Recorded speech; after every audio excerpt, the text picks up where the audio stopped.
For around 1 in 10 survivors, the abuse continues in the workplace, often as their partner is turning up at their workplace or stalking them outside their workplace, something I know firsthand.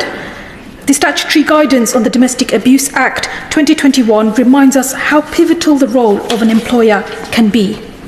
Madam Deputy Speaker, soon after the general election concluded, the ABPG on domestic abuse and violence met and discussed how parliamentarians can advocate for the rights of survivors in the workplace. And there are calls from organisations, campaigners and indeed members across this House in this regard on matters I will raise now. Firstly, the call for the right of victims of domestic abuse to be able to take leave of absence from work and for regulations to be introduced to give effect to this right, including a minimum of 10 days of paid leave.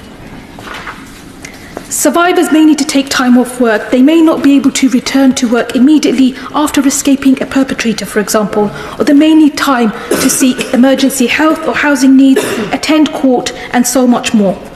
I would like to draw the House's attention to the fact that 10 days of paid leave for domestic abuse survivors is a provision available in Northern Ireland, and that paid leave measures have also been implemented in other parts of the world, such as New Zealand, the Philippines, and in some states in the USA.